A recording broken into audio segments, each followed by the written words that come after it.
Hello, everybody, and welcome to this edition of the NFL podcast. And today we're going to talk about the divisional round. So, obviously, last weekend was the wild card round, and as we're recording, it is January 11th. It is Saturday. We are about 75 minutes away from noon. So, there'll be two games today. It'll be Vikings at 49ers, and then Titans at Ravens. And tomorrow we'll have two games as well. We will have in the afternoon time slot, we'll have Texans at Chiefs, and then we'll have, to conclude the day, Seahawks at Packers. So tomorrow's games will be at 3 and 6:45. Today will be at about 4:30 and about 8 o'clock at night. So basically when the other game is over tonight, it'll basically be time to go to bed. And then for tomorrow, will be probably the next game ends will probably be close to 10 o'clock at night. And it'll be time to start getting ready for bed. So again, both games will basically take up kind of your afternoons and basically your nights as well. So those are four games this weekend, just like last weekend. So in today's episode, we will preview each game today, and we will go through a brief rundown of the teams that will be of the winners of last week's game. We'll go through that. So we'll go in order. So we'll do NFC first, and then we'll do AFC, kind of reverse of what we did last week. And next week will be the conference championship games. In news around the NFL, new coaches, Matt Rule has been hired to be the Panthers head coach, came from Baylor out of college. And his contract got something like a 7 or 8 year deal worth something like $60 million. So will be making well over $8 million a year, which makes no sense to hire somebody that came from college, who has no NFL coaching experience. Is an interesting thing, but the Panthers are trying something new after having Ron Rivera for a long time. Ron Rivera was hired last week to be the Redskins coach. Surprising hire around the league, Joe Judge, who I think I've seen the name. I like to read about coaching staffs and kind of study. Mostly I study head coaches and offensive and defensive coordinators to wonder who the next coach is, but I've seen the name Joe Judge before.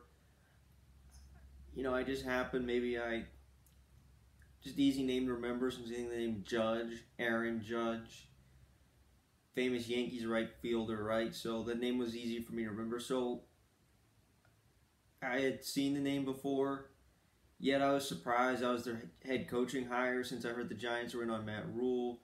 Maybe even Josh McDaniels as well.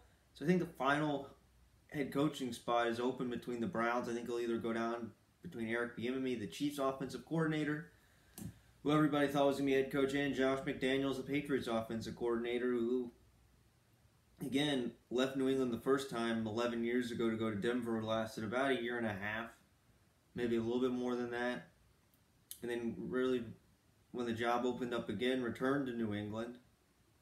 Coach there he's been there the last 8 years, and again, he's been interviewed numerous times in the past. In fact, I actually went to Indianapolis, and right after the Super Bowl was prepared to take the job, at the last minute declined it. So they went on to Frank Reich. So here's Josh McDaniels waiting to get another head coaching job, which is going to be a head coach again sooner or later, and that could be, this is young. Not 32, 33 like he was when he first became a head coach, but is still very young and can become, in his early 40s, can become a head coach again. And maybe he's finally the answer to the Browns. Maybe Baker Mayfield flourishes in his system, along with Odell Beckham and Jarvis Landry, Nick Chubb, and the Browns have elite offense. So who knows what happens. But again, those are what I believe the two finalists are for the Browns job when I last heard. And so that's kind of what happened in terms of coaching, hiring, and firing so far. And other big news I want to point out, Mike McCarthy will be the Cowboys head coach, former Packers head coach who won a Super Bowl at the beginning of this decade back in 2010 when they beat the Steelers. So it'll be interesting to see how his philosophies are different from Jason Garrett, who, like Garrett, was with the team, the Packers, a very long time, 13 years. Now I think was a better head coach than Jason Garrett, had a lot more playoff success. including won a Super Bowl, and the Packers consistently, they had a stretch where they made it to the playoffs 8 years in a row, which is hard to do in any sport. And in the NFL, it could be even harder to do since it has since it has a much smaller playoff system. So that means you're at least the 12th best team in the league. Precisely, maybe not all the time, but we get the point. So, very successful tenure there that Mike McCarthy had. And I think Aaron Rodgers, the Packers, are just ready to move on. That kind of happens in sports, where a coach is there for a long time. Maybe they need a change. Maybe they need to coach somewhere else. I think that was a factor right there. And now Mike McCarthy will be coaching the Cowboys, yet there's still order of business to do. They're two out of the three best offensive contributors. They will have to pay Dak Prescott a lot of money, which I spoke about that at length prior to training camp. And of course, they're going to have to pay Amari Cooper a lot of money. They're already investing huge amounts of money into their offensive line and into Ezekiel Elliott. So again, this is a Cowboys team that was very star-studded last year and underachieved massively. They somehow managed to miss the playoffs. And again, 3 weeks ago I talked at length about how the Cowboys were in position to win the division. That didn't happen. Gone is Jason Garrett. He's been there since the middle of 2010. He's been there a very long time. So now it'll be interesting to see what Mike McCarthy brings to the Cowboys. And I think the reason why he was fired was just kind of outdated. He may have looked like a genius in 2007 with Brett Favre, or really in 2010, 2011, when they're kind of at the height of their powers, the Packers, and it appeared they won multiple Super Bowls. Yes, times look great, but then just kind of in the later years, when they struggled to get into the playoffs, or in a full season if Aaron Rodgers missed the playoffs, I think was just looked outdated, just didn't look like the same coach. Maybe he was just ready to get out of there, who knows. But point is, new head coach, Mike McCarthy, is the next Dallas Cowboys head coach, which is a big deal. So that's kind of what happened around the league. So now let's go over. So Vikings 49ers. So again, the Vikings had a very interesting game.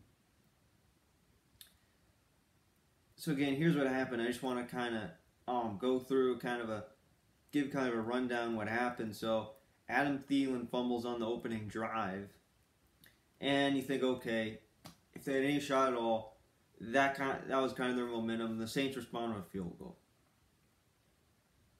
Okay, and then another thing I wanted to point out is who really stood out to me in that game, who was really noticeable, was Taysom Hill.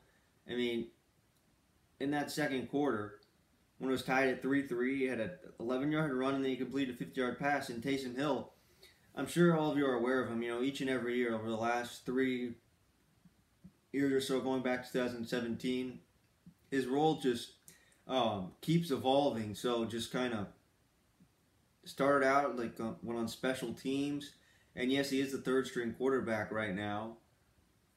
And I actually looked at his age since I knew he went to BYU, and he went on the 2-year mission. BYU encourages their students to go on 2-year missions, but that would be a whole other topic to talk about. So he went on his 2-year mission, went to BYU. He was there for about 5 years actually, including the red shirt. And I was shocked to find his age. He's now 29 and has only been in the league 3 full years. But again, usually BYU players, generally, if they make it to the NFL, tend to be older. Again, do that 2-year mission, basically 2 years off or whatever. So now, so it's 29, but just seeing him. But basically, Taysom Hill is their running back, gets some carries. Basically runs a lot of lines up at quarterback, and will run, will throw some, and as a pass catcher, we'll get to that later. So again, I think he caught some 18 passes this year. So Taysom Hill has basically been everything: throw, run, catch. Very rare. Has not played much defense. I've not seen him play defense, but spent time on special teams. Obviously, when he came into the league, he's just a versatile player. Something that I don't think I've ever seen. Maybe you saw that in the early days of football or whatever, but just. That is very remarkable. And he completed a deep pass of 50 yards. There was about 10 minutes left. And then Obviously, Kamara scored on a toss play, so it's 10-3 Saints. And that was a game where I picked the Saints to win. I said they're going to win. And you know what? It was an upset. Because you think about upset picks last week, right? With the Titans and the Patriots, where I said, yeah, I think the Titans can win. But the Vikings, looking at them, I thought the Saints were just a couple bad breaks away from being 15-1, right? And I thought this Saints team's going to the Super Bowl. Well, I thought there's no way the Vikings can win. Well, it was 10-3, and I was thinking the same thing. And then it was 10-6, and here is really the turning point of the game. 2-minute warning, 3rd and 6. They're kind of, and they're just trying to get a first down. And Breeze is aggressive, just threw a ball as far as he could, or tried a deep pass, intercepted, and it was returned about over 30, something like 35 yards into Saints territory. So all of a sudden, the Saints just had the lead, just needed to protect the lead going to halftime. Very worst case scenario, they punt, just see what happens. That was the turning point of the game, which Drew Brees, very smart quarterback. His interception rate in recent years has been very low. Seems like he makes a lot of smart decisions, but there just seemed like an aggressive play. You'd see someone more like Brett Favre do, or Jameis Winston. And I'm sure all quarterbacks get aggressive at times for sure. But that play, double coverage, just didn't work out. And that was the one time you see really Breeze make a questionable decision. So really, in that offense we talked about, Dalvin Cook and Adam Thielen, who've been limited down the stretch, were both hurt going into the game, and Adam Thielen is still hurt. It'll be interesting to see if he plays. I think he would, considering he played last week. They basically led the offense that drive. And then Cook all of a sudden had a 5-yard touchdown. So all of a sudden, the Saints have the ball, and they get aggressive. Right? They're in position to take, okay, they could maybe take a 13-6 lead or even 17-6 lead. And you know what happens? Now all of a sudden the Vikings have the lead. And here's another mistake the Saints made that really came back to bite them. So kickoff, right? Nowadays in the NFL, most kickoffs are, it's not as exciting as they used to be. Many kickoffs just end in touchback. I admit, when I go through coaches' film or I rewatch games or whatever, kickoffs are one of the things I care the least about games. In fact, I care very little about special teams, really. At least watching special teams. Obviously, they can be important. So they return the kickoff basically to midfield. And Breeze has a 20-yard completion. And then they miss a field goal right before halftime. That would have tied the game. And it wasn't that hard. It was in a dome. It was about, I think it was like 43, 45 yards, something like that, mid-40s. You're in a dome. That's a kick you have to make. So all of a sudden, two fundamental mistakes that the Saints usually don't make. And granted, kickers can vary. And really, not just Saints, really all teams, mistakes you shouldn't make, right? So you have the ball, and you throw an aggressive interception, okay, and then you miss a field goal. You can't do that. Would have been a tie game. Those are plays you really would like to have back, right? So now it's on fast forward to the third quarter. Dalvin Cook has a rushing touchdown. He had 2 on the day, and it's all of a sudden now 20-10 Vikings, and you're thinking, what in the world is going on, right? How did this happen? I mean, we knew the Vikings had a good defense, but it wasn't great. We just knew how good the Saints team was. This may have been their best Saints team yet. I mean, I was reading articles going into the week about how good the Saints actually might be. And this Saints team, I've liked this Saints team for a long time. Going into the year, I said they're going to go to the Super Bowl. And then Teddy Bridgewater, all what happens in the Saints season, everything they had worked for, and just being 13-3, just barely missing a bye. That 49ers loss sure stings now, where they end up in a shootout with the 49ers that they just barely won, or losing to the Falcons in week 10 or whatever, a game you shouldn't have lost, right? All those things added up and really carried over, and now this is a wild card game, and there's no do-overs in football. It's not going to be, we had a bad game, we'll win in 5 or maybe 6, whatever. Or no, there are no do-overs. There are no do-overs. And Then Taysom Hill catches a touchdown pass, right? So, again, we said he's a jack of all trades. And then later on, Taysom Hill had 2 rushes for 28 yards, had a 20-yard run. So Taysom Hill, if you had to say the Saints player of the game, it would be Taysom Hill for sure. And then here's another mistake that the Saints just can't make. They're down by 3 on the Vikings 20, and Drew Brees fumbles and strip sacked. And that is fairly late in the fourth quarter. So again, plays like that, missed field goals, fumbling. When you're in position to tie the game, you can't do that. You can't turn the ball over in the red zone. So they tie the game at the end of the regulation. And then you go into overtime. So again, like yesterday, we had overtime, almost had double overtime with the Texans and the Bills. Well, here, now the Vikings win the coin toss, and they have the ball. And then Cousins throws a 42-yard pass to Adam Thielen. He's now on the 2. So they drive, and then they have the field goal, right? Now all of a sudden, you're in position to win the game. And third down, Kyle Rudolph. And here's the thing about the Saints. Their seasons, the last 3 years, have just ended in very heartbreaking fashions. You think about 2017, where the Saints are back. Their defense is as good as it's been in years. In comes Alvin Kamara. Michael Thomas is a second-year player. All of a sudden, it's not all Drew Brees. This is a more of a team, and they come back. Minnesota Miracle, fundamental play that they should have stopped. Should have been the end of everything. Right? And then last year, and that's completely on them. And obviously we could speak at length about this game a year ago, but that loss is on them. You can't blame the officials when you blow a 13-0 lead or whatever they just did. Saints got robbed, pass interference. That's on you, Saints. That's 100% on you. And then this year, they're 13-3, yet the Packers are also 13-3 as well. And so are the 49ers.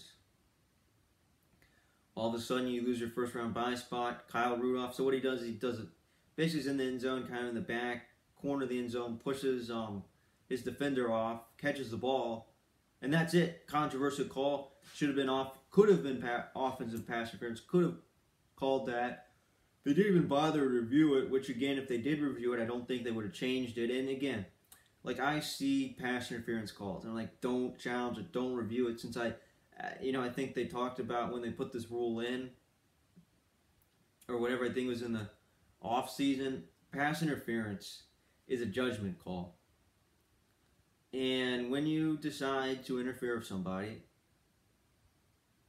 which, again, there's no boundary. Like, you talk about sports and boundaries. Like, was he out of bounds? Yes or no? Did he have his 2 feet in? Yes or no? Did he catch the ball before the ball hit the ground? There is a boundary there. Was the field goal good or not? Yes or no? Was he in the end zone? Yes or no? There's a boundary. Where pass interference, there's really no boundary. There's no line to draw, really. Right? Right? There's no line to draw, or so if what they had to do is they didn't even bother to review it. And again, a controversial call. That again, Saints fans will disagree with it. They said they got denied again. Well, you're 13-3. You lost to the Vikings. You lost to the 6 seed at home. Why didn't you beat them in regulation?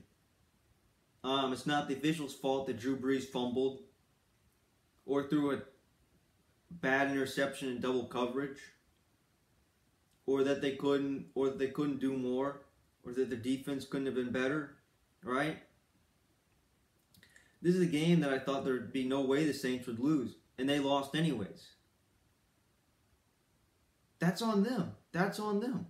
In sports, never blame an official. Since you know why? Why are you in that position? Why are you in that position? You can't blame the officials. And granted, at the moment in time, you're obviously upset, but looking back, you could have done more to not even be in that position at all. Right? You could have done more. So again, this is a game the Saints should have won.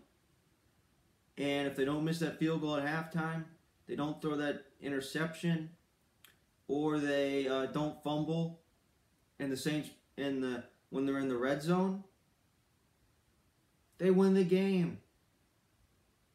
That's why they're in that position. And what really stood out is at the end of the day, Adam Thielen, 7 receptions, 129 receiving yards, had probably his biggest game of the year, and they forced key turnovers, which ended up making a difference.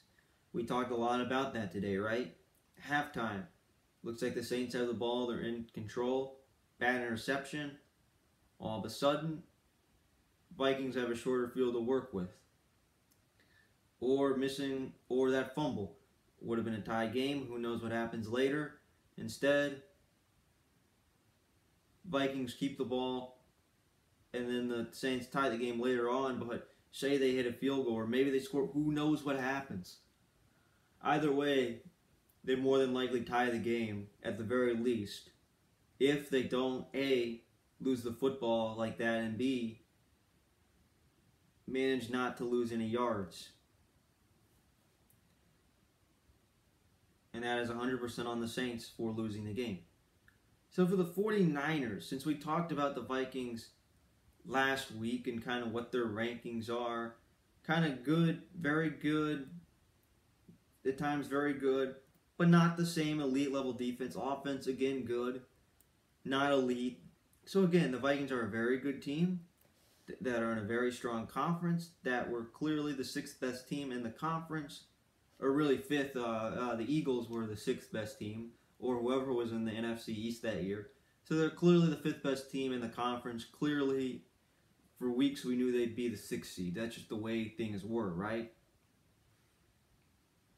And we knew they're the 2nd best team in their division.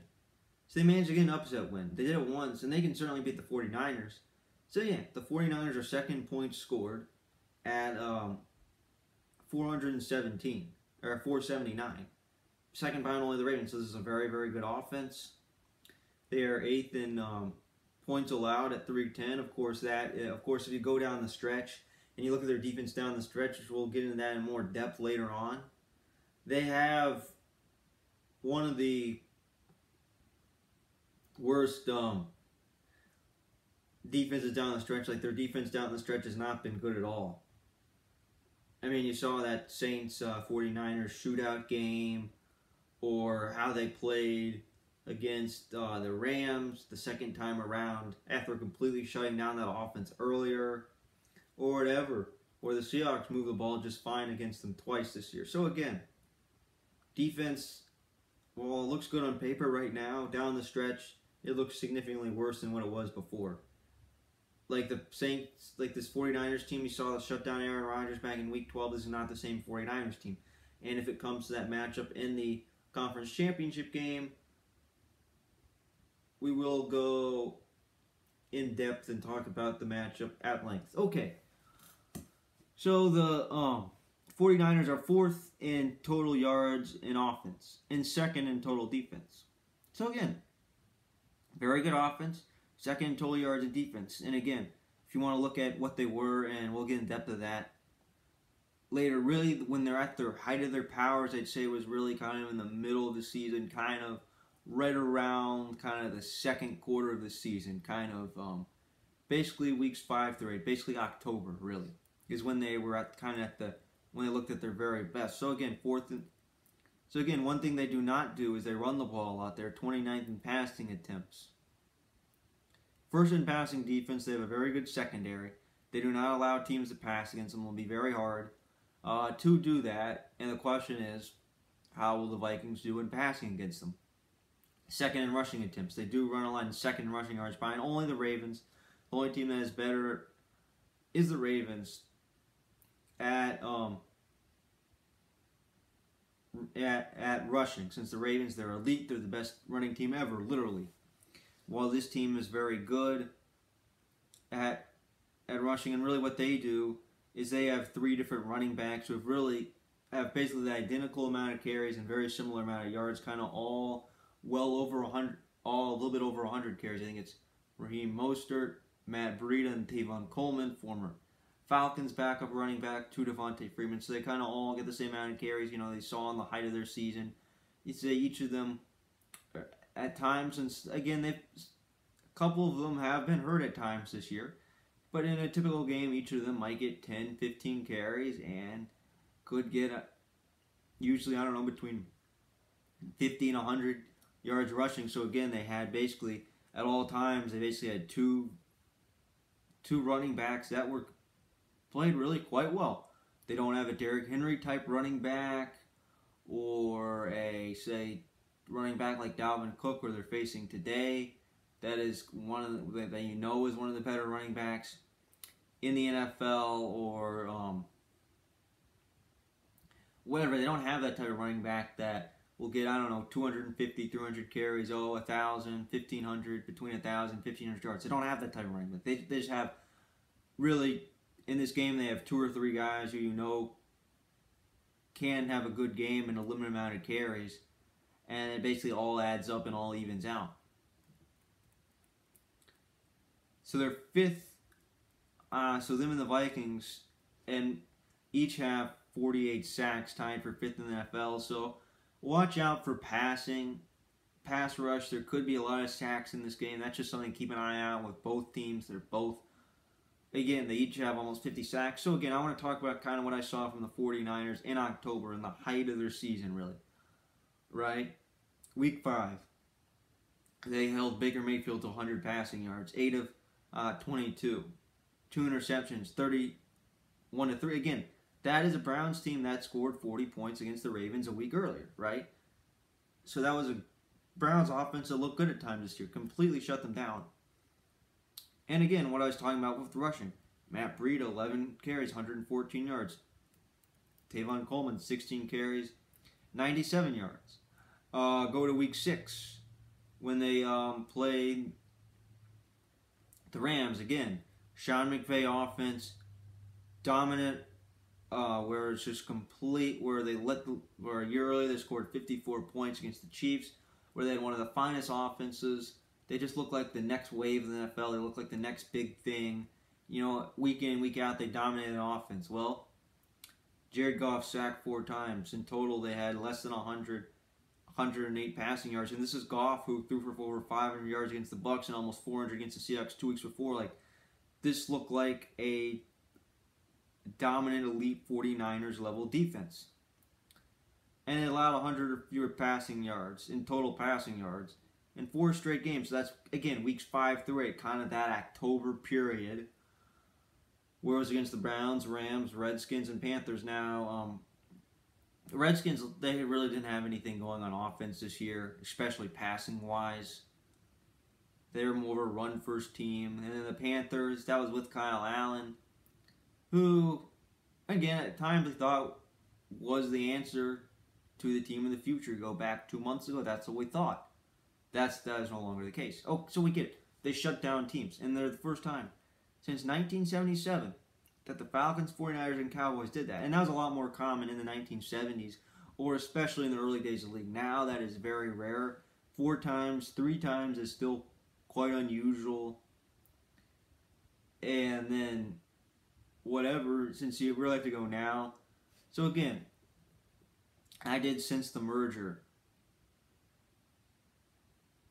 Okay, and as I talked about this at the top, their defense is overall, it's great. It's very good on paper. If you look at, let's say you didn't watch, let's say you didn't watch the 49ers at all. You never watched them, and you didn't look at any of their scores. I showed you, okay, these are the 49ers stats. This is what they mean. And you'd say, oh, wow, they have good defense. That is true. Their defense is good. Very good. It's one of the best defenses in the league overall. Yet, since week 13, and again, they are ranked 28th in points allowed, 147. And again, allowing 46 to the Saints drop their average down. Since if you think about it, if you drop it down, other than the Saints game, it's about, let's see, still not great, but better. And again, they were 10-1, and we thought they were the best team in the league. And really, beating the Packers, I watched that game. Aaron Rodgers had no chance. They completely shut down Aaron Rodgers' offense. They dominated on both sides of the ball. And this is a Packers team that is 13-3 as well. Blew the Packers out of the water. They had no chance at all, right? They're 3-2. And you think about the situations down the stretch. They barely beat the Saints, and the Seahawks game, Week 17, came down to basically a goal line stand in a game where the Seahawks just didn't give up and kept fighting, right? Goal line stand. And they still, right? So you talk about that scenario.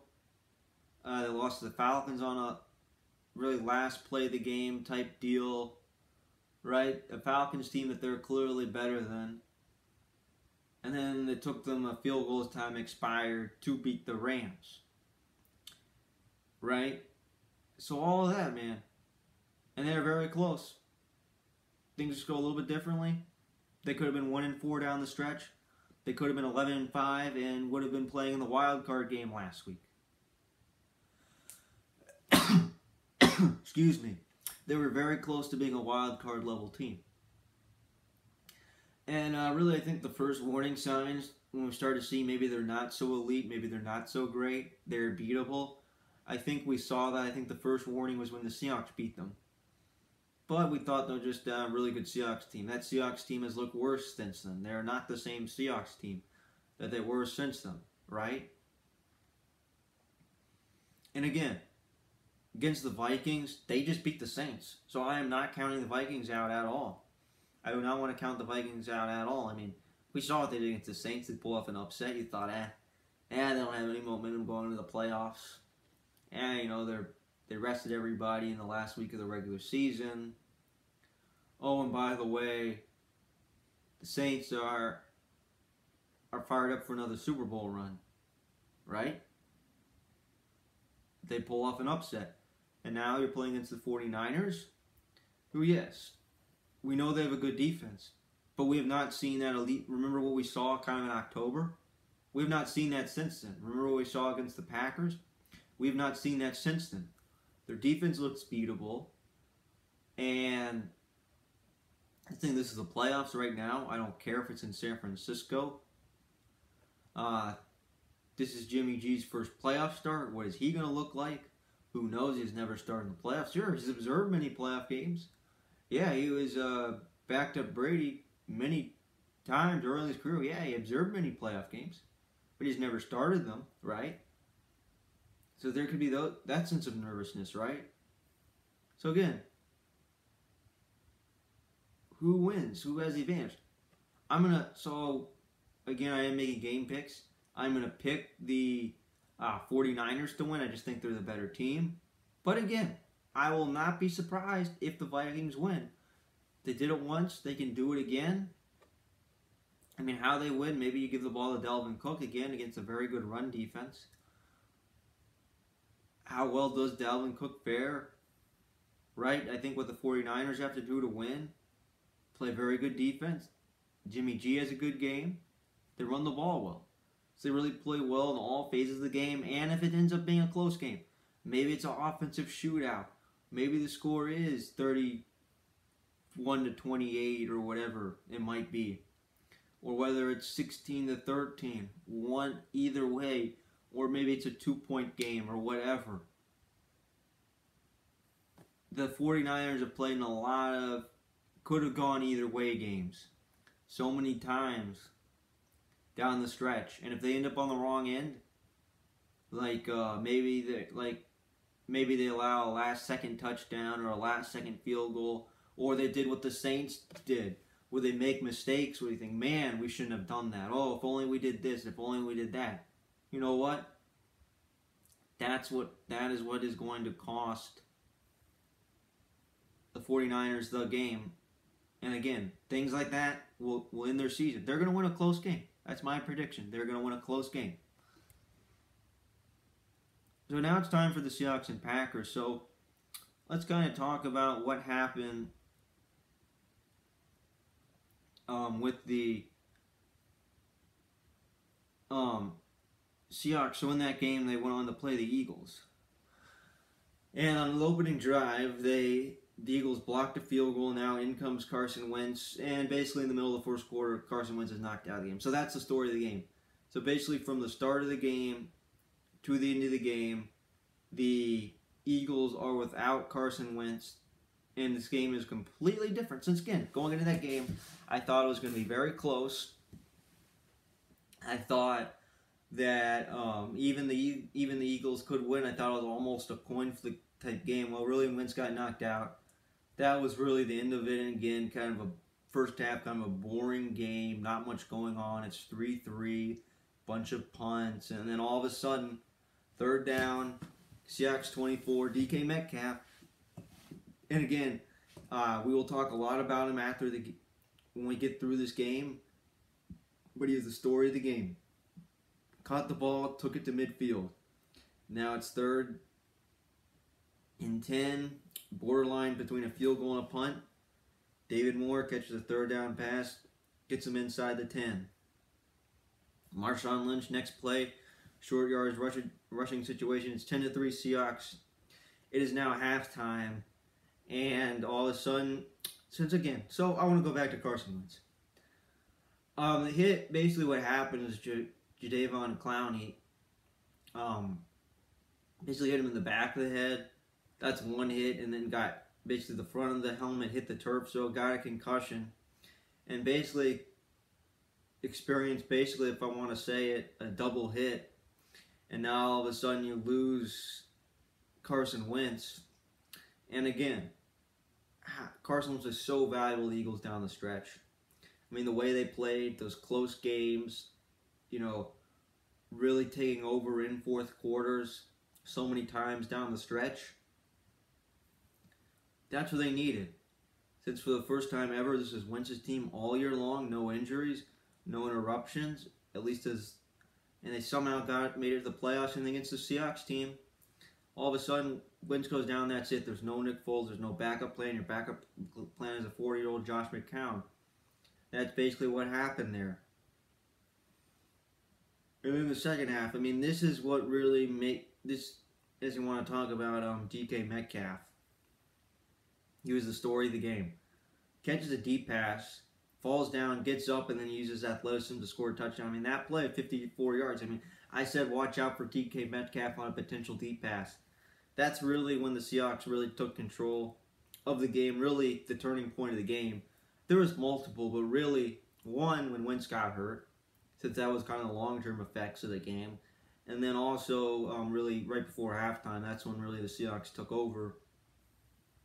And then late in the fourth quarter, since again, not much happened. I'm going to be honest.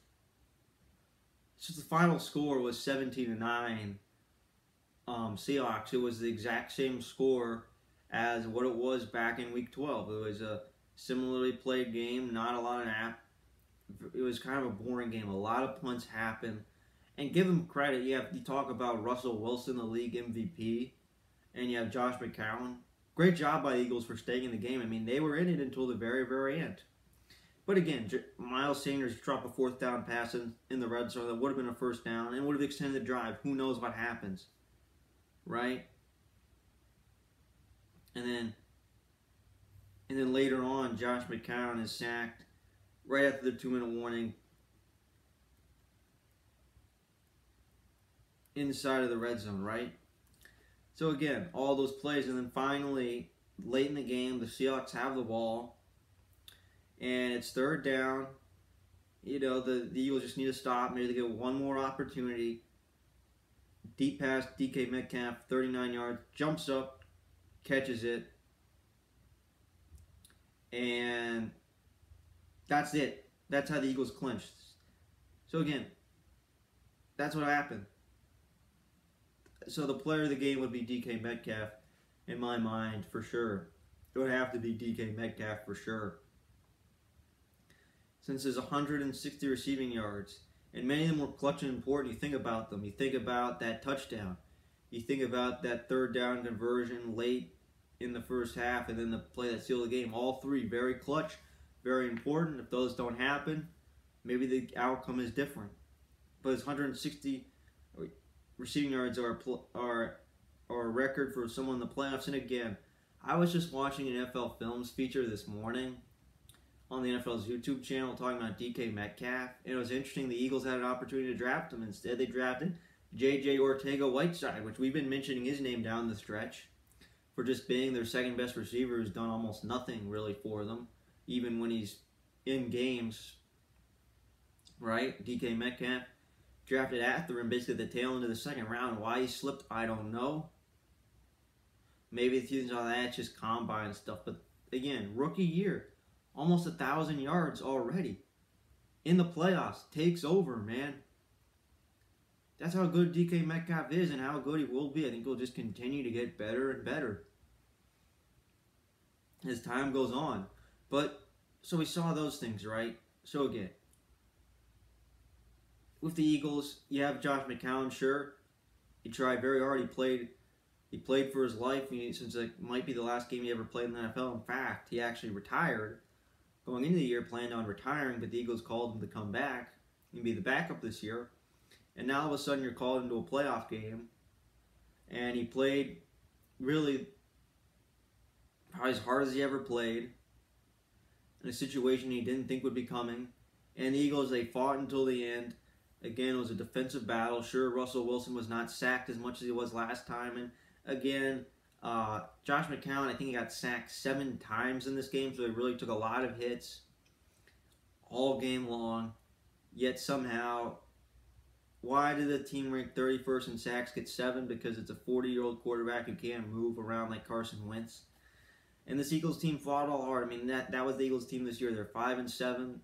Giants on Monday night, their season could have ended right then and there. That could have been it. Done. They're 5-8. That's it. It's over. They fought, against teams that they, if they're healthy, would have blown out in games that they should have won. They just barely won. They fought until the very end in both of those games, managed to win. A win is a win. And then they pulled off, I'd say, an upset against the Cowboys when in a game that they were clearly underdogs against the Cowboys team that's far superior talent to them, especially on paper. They won that game, right? And then you talk about this playoff game where they're shorthanded, even more shorthanded. Carson Wentz, the player that has kept them going, despite being shorthanded, they somehow played with Russell Wilson's Seahawks and fought until the very end. The Eagles team never gave up throughout this year. They kept playing hard. They kept coaching. Give credit to Doug Peterson for keeping his team involved. For again, whole team: Doug Peterson, Carson Wentz, really offense, defense, everybody on the Eagles played hard until the end. But their season ended. It was not to be this year. So again, I think the Eagles do have a bright future if they can figure out their wide receiver position for the future. That would be nice to figure out. They have Miles Sanders, who again could be a really good running back in this league, especially pass catching.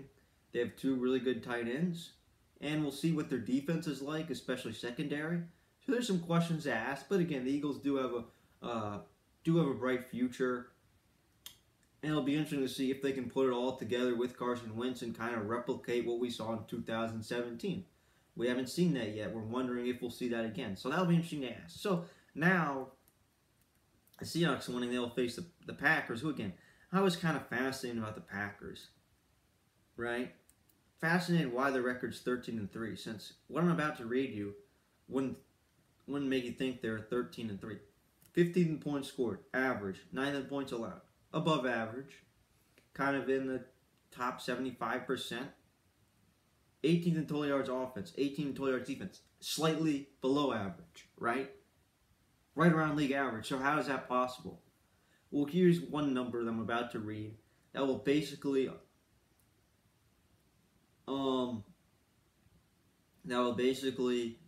explain why their record is what it is. Second fewest turnovers at 13.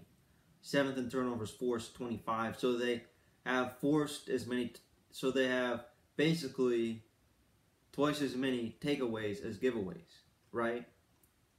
Not turning the ball over, taking care of the football. So whatever it is, they don't have elite offense. They don't score. They score an average amount of points. So you know what it is? Oh, we kicked a field goal. We kicked a bunch of field goals today, and we scored a few touchdowns. Oh, guess what? We forced turnovers. Stuff like that. That's how you win.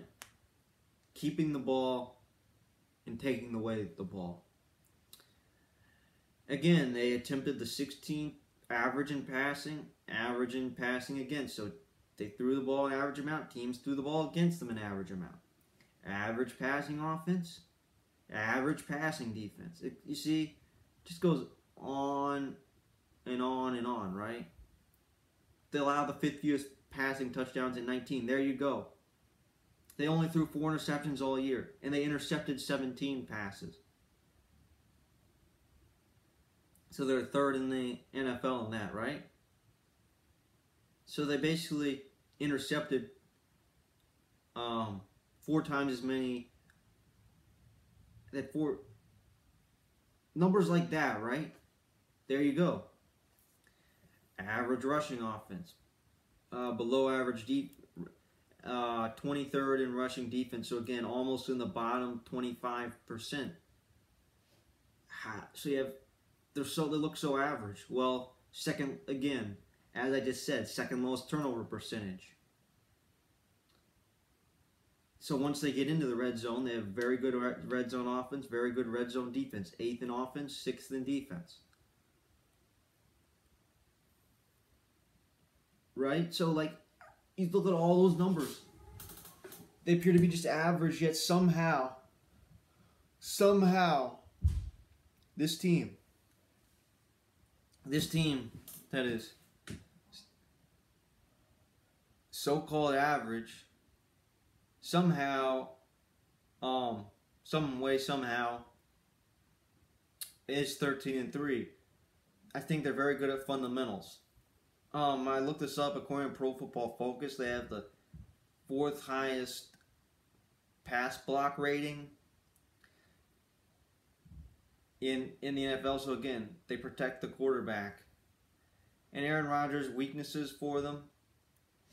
I think he struggles with the deep pass, especially according to Pro Football Focus. I looked at that, especially when he's throwing deep left for some reason. Right? So again, this Packers team, if you think about a team that's 13-3, they're not the.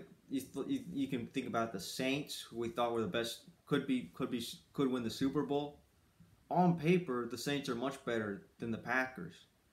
Yet the Packers, again, but give them credit. Matt LaFleur is a very good head coach. Came in, while he doesn't look like a genius, numbers wouldn't tell you he's a genius. He comes in, they are 13-3 compared to Mike McCarthy. Even with Aaron Rodgers, they seemed about average, or even below average, right? So what does this give? Well, again, reading all those numbers, if they have a drive long enough, if they get into the red zone, they find a way to score touchdowns. If the defense has a long enough drive against them getting into the red zone, they find ways to hold teams to field goals. Plain and simple. Things like that. Oh, we got 7. Oh, you got 3. We got 14. You got 6. Whatever. 21. Not things like that, right? Oh, we took care of the ball. You didn't. Interception. We got interception. Okay. All those things. And their offenses look good at times this year for sure. But other times it hasn't. The defense, again, it is much better than it's been years past. It's played very well down the stretch, especially in terms of points scored. Right, and really I think their offensive player of the year is not Aaron Rodgers. I think it would be Aaron Jones, who had 16 rushing touchdowns and at times has rushed for over 100 yards and numerous times has basically been a huge part of their offenses, and really has taken over in some games, right? And also, think about the defense. You add Preston and Zadarius Smith. They combined for over 25 sacks this year, so they have taken over. And then you think about the young defensive secondary. spending a lot of money in free agency, bringing Adrian Amos, who was one of the best safeties in the league last year with the Bears, paying the two Smiths we just talked about. This defense at times looks very good, and you have Aaron Rodgers as your leader. You have a good running back. Receiving, other than Devontae Adams missed 4 games this year, but when he's been healthy, I think he had 83 receptions, almost 1,000 yards receiving.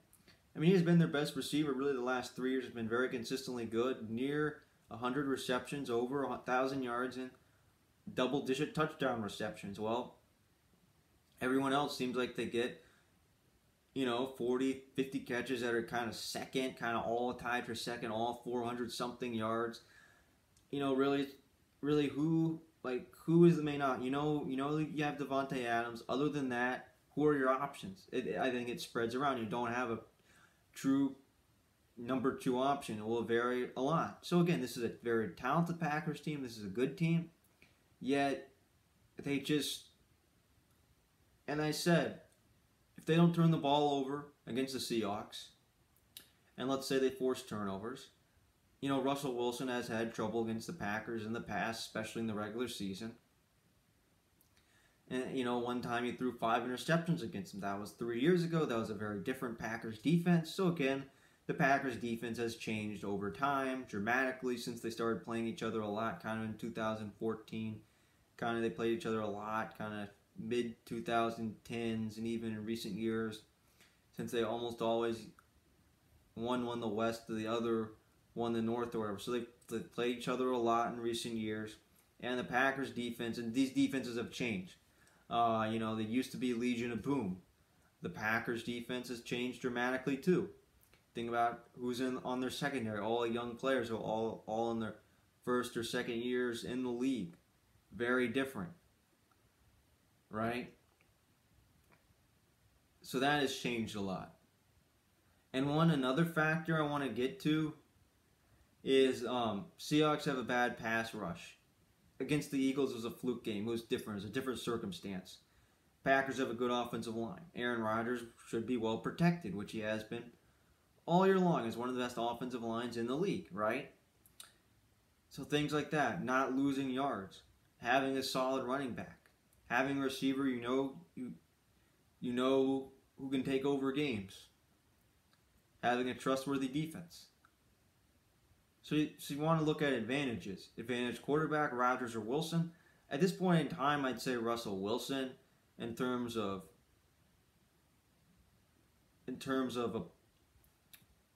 I definitely say Russell Wilson. I think right now he has longer potential, more years beyond them. And running backs, earlier I'd say Seahawks. That was their core strength. That has been taken away from them. They don't really have a true running back. I mean, it's going to be Travis Homer and Marshawn Lynch against Aaron Jones. Packers, Seahawks, receiving core, Devontae Adams, DK Metcalf, Tyler Lockett. In total, I give a slight advantage to the Seahawks offensive line. Packers, that is clear. The Packers line has been better than the Seahawks line really consistently over time. I mean, the offensive line has been a weakness for the Seahawks for a long time. Russell Wilson's going to get sacked a lot more, and part of it is the way he plays. He holds on to the ball a long time. So, again, some of it's on him, just his playing style. But again, overall, Lions, it is worse. So again, advantage defense, I'd give the advantage to the Packers, obviously. So again, this is a better Packers team, but this is a Seahawks team that can win.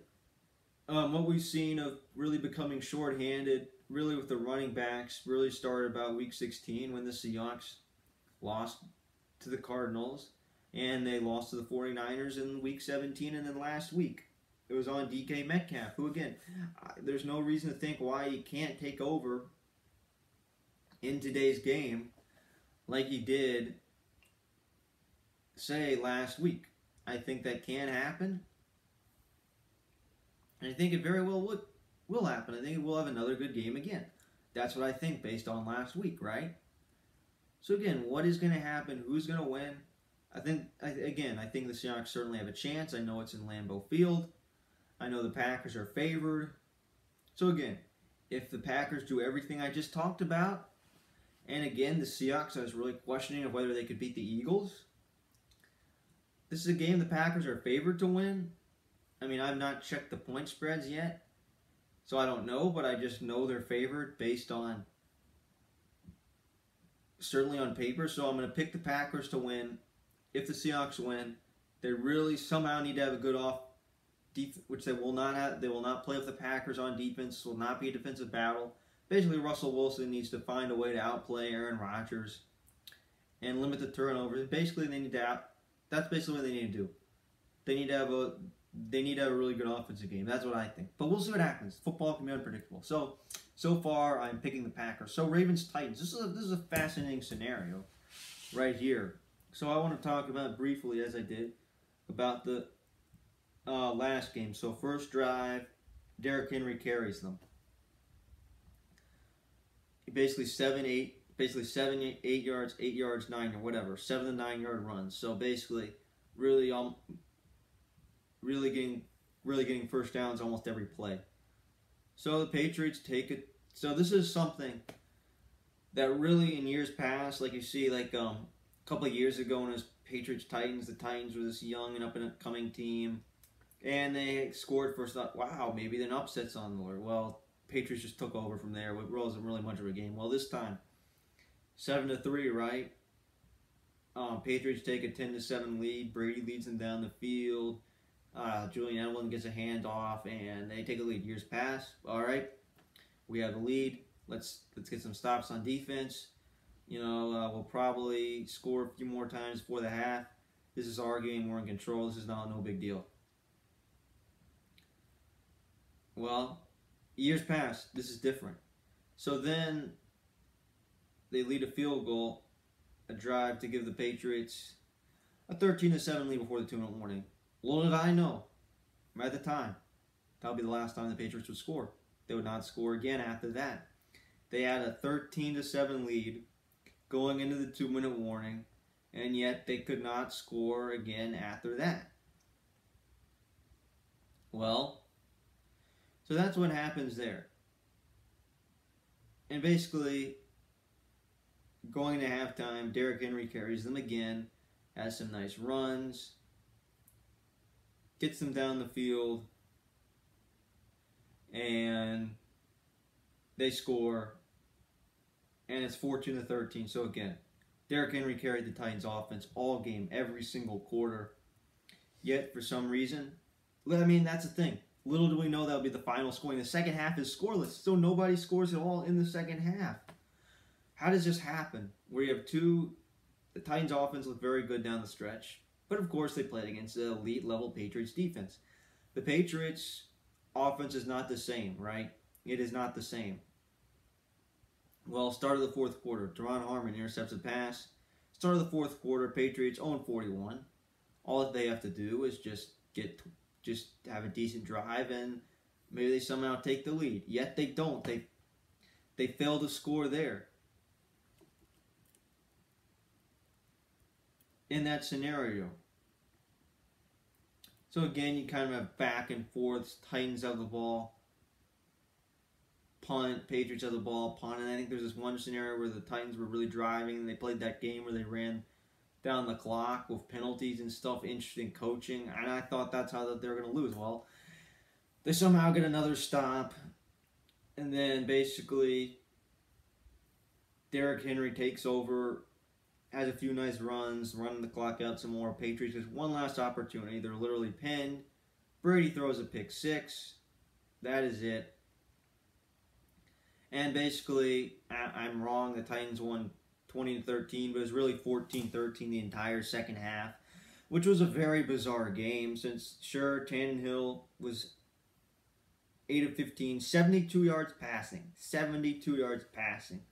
Yet, he could convert a huge 3rd and 10 late in the fourth. I think that was that last drive where they really set up things and won. And Derrick Henry, the stat of the day, so he rushed for 182 rushing yards. First running back with 30 or more carries in a playoff game since the 2005 playoffs when it was Sean Alexander who did it, right? That was a different era. And Ryan Tannehill is the first QB with 73 or few passing yards and 15 or more attempts since Matt Castle in the 2010 playoffs when they lost to the Ravens. And Brady overall was 20 of 37 with 209 passing yards and an interception. So just what happened? Like, what happened in that game? I don't understand it. Derrick Henry carried the offense, and the Patriots, that offense that looked so good at the beginning of the year, but like it did down the stretch, like it had no answers. This is the worst the Patriots offense has been in years. Brady once again had a very mediocre game, and they couldn't score points. And yes, the defense, as great as it was, could not get them a win.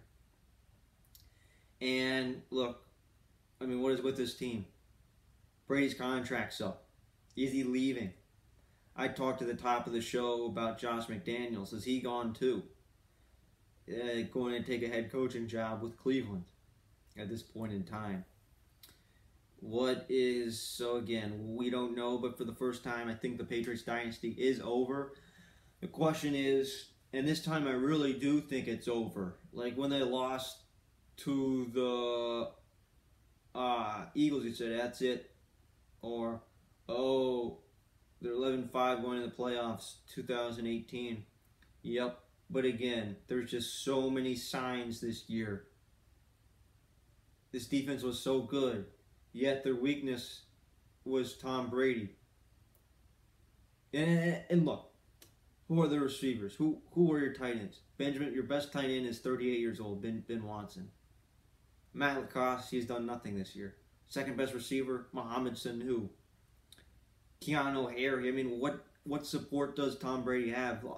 Offensive line, not as good as it's been in the last few years. So the Patriots have their best defense maybe ever, yet Tom Brady has one of his worst years in years. Their offense have no support around him. You think about Welker and Moss and Gronk over the years. All the receivers they had. They had Antonio Brown very, very briefly this year. That all went away. There's just not enough on offense to get things done this year. And that's out in it early. So this team, and I talked about this as far back as a month ago when they lost to the Chiefs. I said best case, figure it out, win a Super Bowl. What I expect, they get a bye and maybe they can win that, but they'll probably lose in the conference championship game. Well, you know what happened? They lost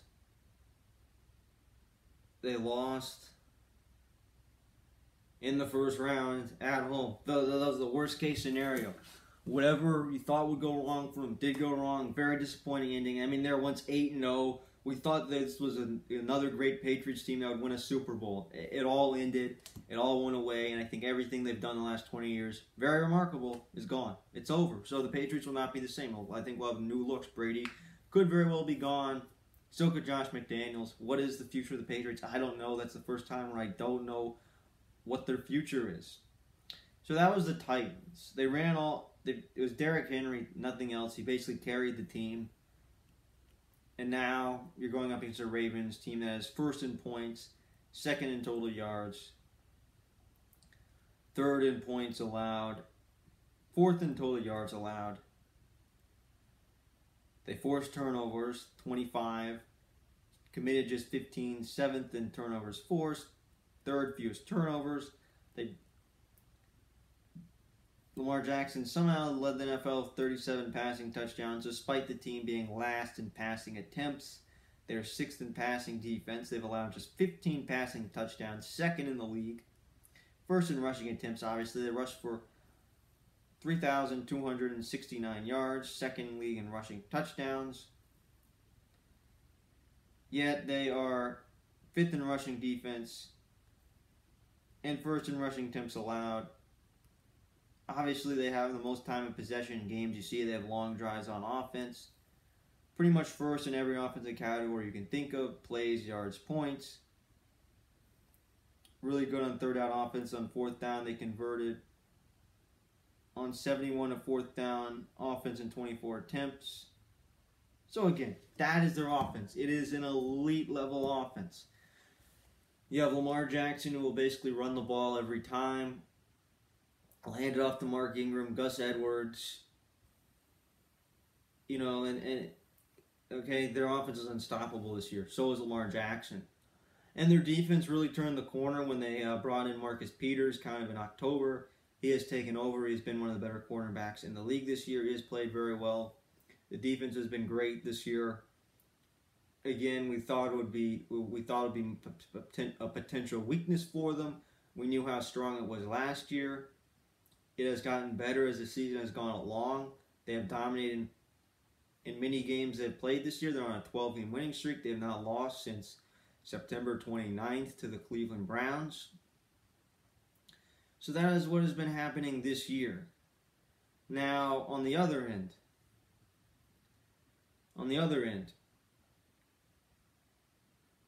what exactly is the, right? So that is this team. They can run, they can play defense. So against the Titans, what matches up? I mean, how did the Titans win this game? Look, they beat the Patriots. Beating the Patriots is one thing this year. You're not going to beat, let's say you do the exact same thing. The Ravens offense is far superior to the Titans offense. It's not even close. Sure, advantage running back, Titans. But again, the Ravens, Mark Ingram, Gus Edwards, Lamar Jackson. The Ravens basically have 3 running backs. Okay, right? That's not even close. Let's just say Ryan Tannehill does 8 for 15, 73 passing yards. You give the Derrick Henry the ball 34 times, 180 yards. You're not going to win that game. The Titans don't have the defense to stop the Ravens. Really, no defense has stopped the Ravens. Bills defense. The Ravens have beat all the best defenses in the league this year. Patriots dominated the Patriots on that Sunday night game. 49ers outplayed the 49ers. They beat the 49ers. Bills. They outplayed the Bills and beat the Bills. Right? They dominated the Bills. They have beaten every good defense you can think of. Those are the 3 best defenses in the league right there. They beat the Steelers twice, who had a very good defense too, right? It doesn't matter who they're playing. They will beat anybody, and that is why they're Super Bowl favorites. When you have a 12-game winning streak, when you're 14-2, when you beat every single really good team in your path. Oh, not to mention they beat the Seahawks as well, right? At a time when there was a debate between Russell Wilson and Lamar Jackson for the NFL MVP. Every team they've beaten. The only teams they lost to were the Chiefs, which that could be a very fascinating thing to talk about next week. Or they just had a fluke game against the Browns at the end of September. I don't know. But the point is, they have beaten everybody just looking at their offense, defense, everything. So just how do the Titans win? I don't know. I mean, can their offense keep up with the Ravens' offense? How does it keep up with them? I mean, do you give the ball to Derrick Henry 30 times again, and instead of 200 yards, 180 yards, you expect him to get 250? I mean, you just can't do it. Ryan Tannehill has to be much better. Well, this is a very good passing defense. Who guards A.J. Brown? Their best receiver, right? This team can shut down the Titans. They are a 6th seed. They got in at the very end of the season. They won 1 game. They're not going to win another game. I talked about this last week. Vikings, Saints. Well, the Ravens are better than the Saints, and the Vikings are better than the Titans. Plain and simple. So how in the world do the Titans win? They don't win. There's no way they win. I don't know. I can't think of any way they win. They're not going to win. The Titans are going to lose to the Ravens. This game, we think about all the games going on this weekend. This is probably going to be the game that's the least close, probably the least exciting to watch. This might be the type of game where you turn it off early and say, I've had enough. I can't watch anymore. That's what this game is. The Ravens are going to win. There's no other way around it. That's what happens when you have, I think, Marcus Peters and Marlon Humphrey on your defense. Each of them have been great this year. This is just an elite NFL. This is the best team in the NFL, and maybe so far in this decade, are they the best team? Where they rank among the best NFL teams of this decade, if not all time, if they somehow find a way to win the Super Bowl. Okay, so now we have Texans-Chiefs. So the Texans, kind of an interesting game, right? So they beat the Chiefs in week 6. So they did that. Well, from what I've noticed is early on the Chiefs got off to a very good start. And it looked like the Chiefs were going to dominate deep ball. Tyreek Hill working out. Oh, Carlos Hyde fumbles on the first play of the game. Mahomes has 2 passing touchdowns. It's 17-3 Chiefs.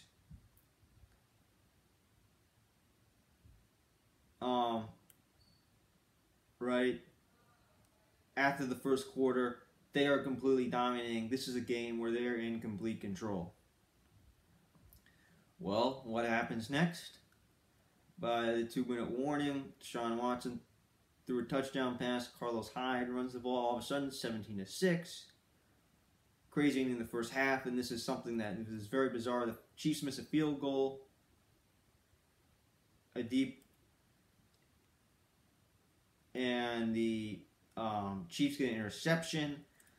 Basically in the end zone on a deep pass. Again, an aggressive pass by Deshaun Watson. Patrick Mahomes is strip sacked at his own 13. And the Chiefs get the ball. They recover it near the goal line. And Deshaun Watson just says, okay, so again, missed field goal, interception, strip sack. Things you cannot do, right? And then Deshaun Watson gets sloppy. I think he threw multiple interceptions that game. Threw an interception at the goal line. And then finally Deshaun Watson just leads a game-winning drive. And they end up winning. And he rushes for another touchdown. And it's 31-24. Texans ran the ball 41 times. Carlos had 26 carries for 116 yards. Deshaun Watson had 10 carries for 42 yards and a touchdown. Do the Texans run the ball again? Well, how do they run? Last week they ran the ball a lot. Deshaun Watson could run, get as many as 10 carries a game. Maybe you do give the ball to Carlos Hyde 20, 25 times a game. It depends on the circumstance. Since last week against the Bills, when they're down 16-0, they didn't run a lot. When they're down by a lot, it was mostly Deshaun Watson. They had to limit the running game. But again, that was a game, and we saw those things. Like, if this was under normal circumstances, did some fluky stuff happen? Yes. The Chiefs win the game. If you don't fumble, if you don't get strip sacked, trying to protect the lead late in this first half, maybe you run and try to burn some clock, play conservative, right? That shouldn't happen. You shouldn't get strip sacked, number one. And having a 17-3 lead, something that normally the Chiefs keep, right? If that was a normal game, those fluky things don't happen. They don't miss the field goal, which was a long and hard field goal. I'll say that. Maybe they hit the field goal. But you certainly don't get strip sacked in your own red zone in a time when you're basically just trying to run the clock out or whatever. All those things that happen, right? Or running the ball just 11 times in that game. That's a game that Chiefs would like to have back, and a game I think they normally win, right? So does this happen again? Can the Texans win again? Well, if you win once, you can win again, right? So we saw what happened that week, right? Well, in the previous game, just kind of what happened is they played in a very close game with the Bills, and they won 22-19 in overtime. They were down 16-0. Give them credit. Josh Allen took over right away. He dominated the first drive when he had a run of 43 yards and caught an 18-yard touchdown pass. So that kind of happened. And then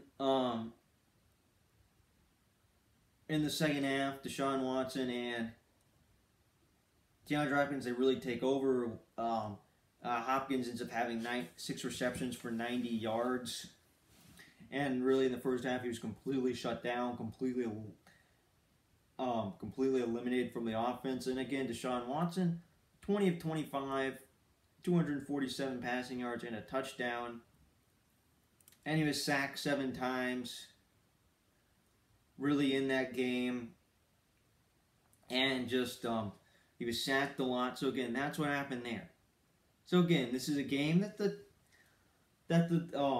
where what was happening is the Bills made a lot of fundamental mistakes. I think they got strip sacked at one point in time, and then there was a time where they were basically in a good position to tie the game with a field goal, and then they had an intentional grounding call, and then Josh Allen got sacked way beyond the line. So they made Josh Allen's decision making.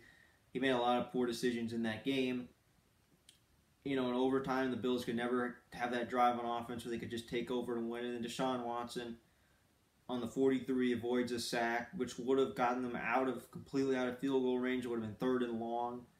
Who knows what happens there, right? But then he completes a field goal, completes a screen pass that sets up a game-winning field goal. So that's how the Texans won, right? They managed to win against the Chiefs. Again, this is a very good Chiefs defense.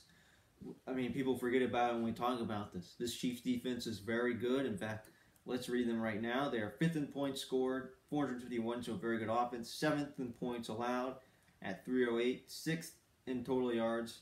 In terms of total yards allowed, they're average at 17th, but they don't turn the ball over, just 15. 5th in passing offense, 8th in passing defense. Right, 8th in passing touchdowns allowed. And they have the 5th most interceptions on defense, while they've thrown just 5. So again, taking care of the football and again forcing turnovers. Their main weakness, they're not a very good running team. That is their weakness. They are 23rd in rushing yards on offense, in attempts and in yards.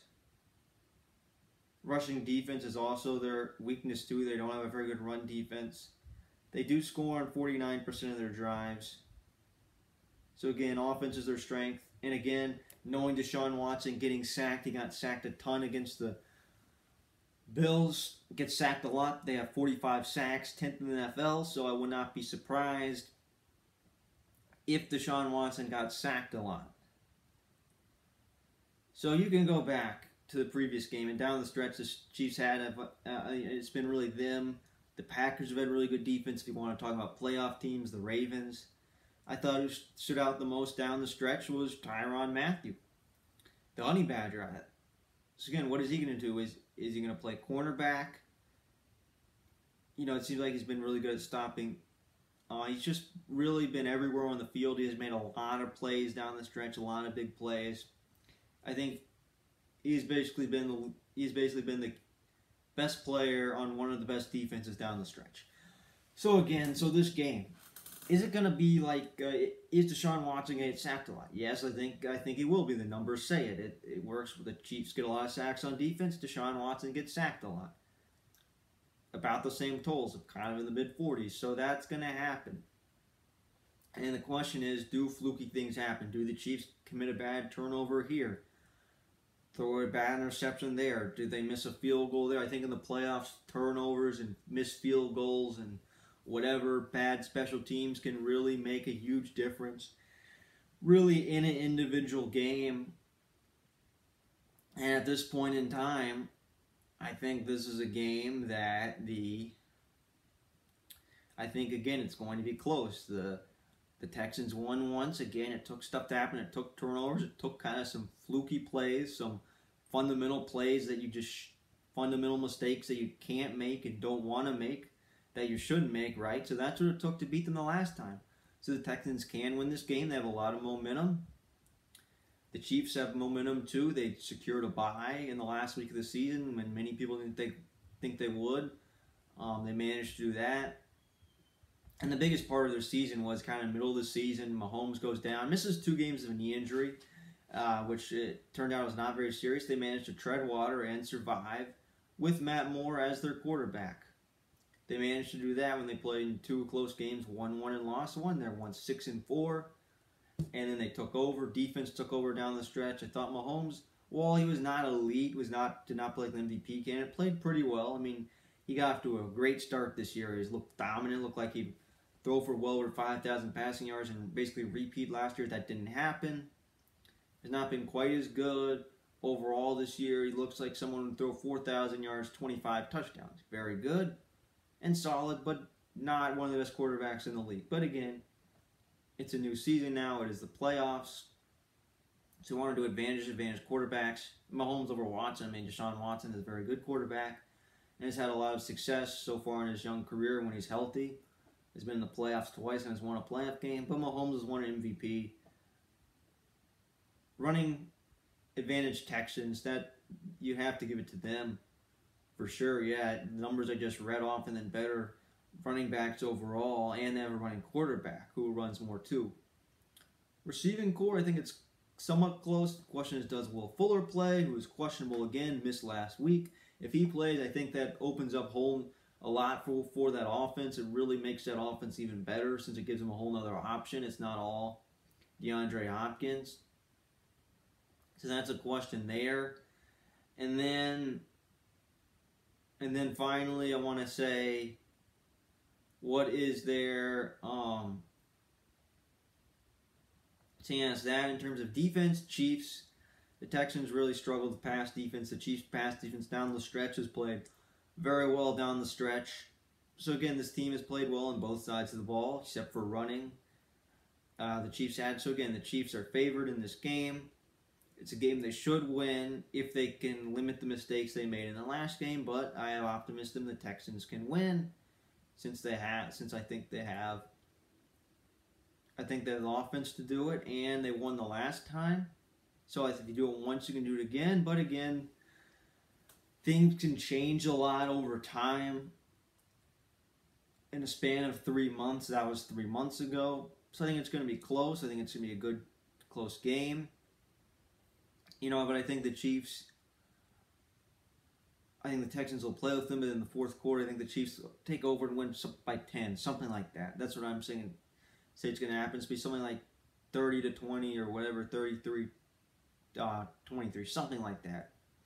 So again, I'm going to go over my picks once again. So the first game, we're doing NFC, then AFC. So I said 49ers and Vikings. I will pick the 49ers to win. Second game, Packers and Seahawks. I'm picking the Packers. Ravens, Titans. I am picking the Ravens. And now Chiefs, Texans. I will pick the Chiefs.